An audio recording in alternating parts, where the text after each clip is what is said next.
লোকমানের বাবা একজন থুরথুরি বৃদ্ধ মানুষ।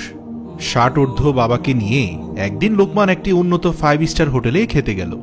নানান রোগে জর্জরিত হওয়ার কারণে তার বাবার শারীরিক অবস্থা ছিল একদমই দুর্বল। খেতে গিয়ে তিনি বারবার নিজের শার্ট প্যান্টে খাবার ফেলে দিচ্ছিলেন। বিশেষ করে তিনি কোনো খাবার মুখে দিয়ে একটু চিবানোর পরেই মুখ থেকে লালা এবং খাবার মিশ্রিত পদার্থ তার গায়ে পড়ে পুরো শরীরের জামা কাপড় নষ্ট হয়ে যাচ্ছিল। এর ফলে সেখানে খেতে আসা অন্যান্য লোকজন তাদের উপর খুবই বিরক্ত হচ্ছিলেন। কিন্তু সেসবে একদমই কর্ণপাত না করে লোকমান নিজের মতো করে খাবার খাচ্ছিল এবং তার বাবাকে খাওয়াচ্ছিল। একটু পরপর টিস্যু দিয়ে বাবার মুখ পরিষ্কার করিয়ে দিচ্ছিল। তবে এক পর্যায়ে তাদের পাশের টেবিলে বসা একটা ইয়াং মেয়ে বলেই বসল, ডিসগাস্টিং, কোত্থেকে যে এরা আসে, এসব করার জন্য তো বাসা রয়েছে। লোকমান কথাটি শুনে না শোনার ভান করলেও তার বাবা শুনতে পেল এবং লজ্জিত হয়ে বলল, লোকমান বাবা, চল বাসায় গিয়েও তো খাবারগুলো খাওয়া যাবে, এখানের মানুষকে বিরক্ত করার কি দরকার। আর তোকে বললাম বাসার নিচে আকবরের হোটেলে খাবো, আর তুই আমাকে 5 স্টারে নিয়ে আসলি। লোকমান বাবার দিকে তাকিয়ে মুচকি হেসে বলল, বাবা, যার যেখানে আসা দরকার তাকে সেখানে নিয়ে এসেছি, তুমি খাও তো। আর একদম চিন্তা করবে না, আমি ওয়াশরুমে গিয়ে তোমার সব পরিষ্কার করে দিব, তুমি খাও, একদম রিল্যাক্স ভাবে আস্তে আস্তে খাও। এক পর্যায়ে তার বাবা খাওয়ার শেষ হলো। বাবার খাওয়ার শেষ হওয়ার পর লোকমান এক বিন্দু লজ্জা না পেয়ে তার বাবাকে নিয়ে ওয়াশরুমের দিকে গেল। সেখানে গিয়ে সে তার বাবার শার্ট প্যান্টে লেগে থাকা সব খাবার মুছে পরিষ্কার করে দিল। এরপর সে নিজের পকেট থেকে একটা ছোট চিরুনি বের করে বাবার চুলগুলো আছড়ে দিল এবং চশমা ঠিক করে পরিয়ে দিল। এক কথায় বলতে গেলে মুহূর্তে সে তার বাবাকে একদম পরিপাটি বানিয়ে ফেলল। মুচকি হেসে বলল, বাবা, তোমাকে যা লাগছে না।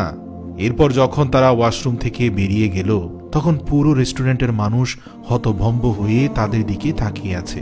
সবাই নিজেদের আচরণের কারণে একটু লজ্জিতও বটে। এর মাঝে লোকমান ক্যাশ কাউন্টারে গিয়ে বিল পরিশোধ করল।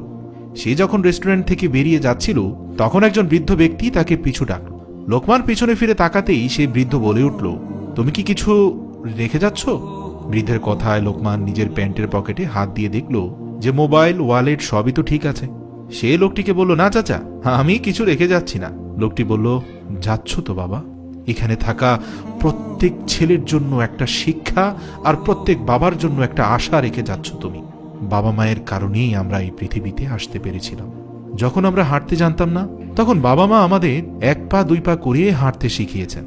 যখন আমরা খেতে জানতাম না তখন বাবা মা আমাদের পরম যত্নের সাথে খেতে শিখিয়েছেন।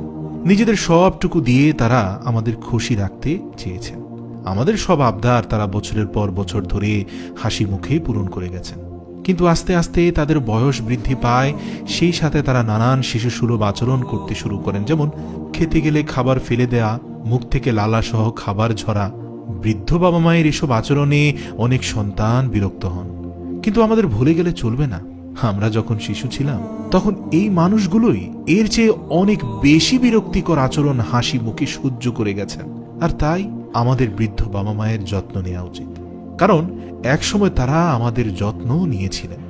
এটাকে বাবা মায়ের ঋণ পরিশোধ করা ভাবলে বড্ড ভুল হবে। বাবা মায়ের ঋণ সন্তানরা কখনোই পরিশোধ করতে পারবে না। এটা কেবলই কৃতজ্ঞতা প্রকাশ এবং একজন মানুষ হিসাবে, একজন মুসলিম হিসাবে এক অত্যাবশ্যকীয় কর্তব্য।